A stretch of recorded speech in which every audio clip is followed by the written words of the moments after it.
کہنا شروع کر دیا کہ اسلام جو ہے وہ کوئی معاذ اللہ تعالیٰ کسی کو پابند نہیں کرتا، وہ جو مرضی کرے۔ لوگ دین کا نام لے کے دین کا حلیہ بگاڑنے لگے۔ پینٹ شرٹ والے مولوی آ گئے مارکیٹ میں، پینٹ شرٹ والے، بڑا حالات خراب ہونے لگے۔ اب مجبوری ہے کہ جس طرح کا دور ہوگا جہاد بھی اسی طرح کا ہوگا۔ سرکار نے تلوار سے جہاد کیا ہے، توپ کوئی نہیں چلائی۔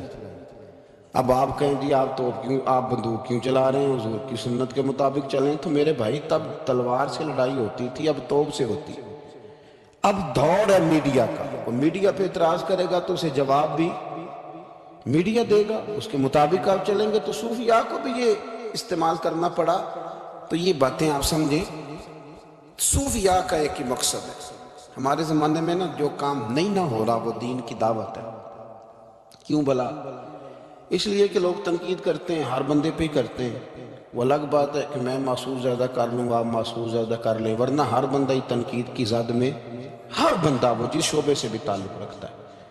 میرے بھائی ایک ہی مقصد ہے ساری طریقت کا، وہ ہے دعوت دین، دعوت بے نمازی کو نماز کی دعوت، شریعت کے باغی کو شریعت کی دعوت۔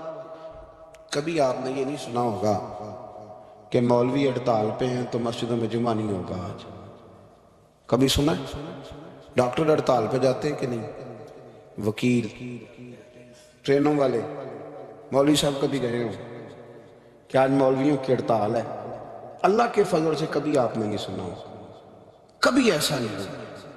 اور میں آپ کو بتاتا ہوں، میرا مسجد سے تعلق ہے، اتنی پریشانی کسی بندے کو نہیں ہوتی جتنی مسجد کے امام کو ہوتی ہے کہ یار میں جا رہا ہوں، جماعت کون کرائے گا؟ یقین کریں، وہ بندہ ڈھونڈتا ہے، محنت کرتا ہے، تلاش کرتا ہے، کسی کے ذمے لگاتا ہے، چابیاں دیتا ہے۔ مجھے پتہ نا جی، یہ اور یہ دلچسپی ہے، یہ شوق ہے، یہ ذوق ہے، اس کو آپ سمجھیں۔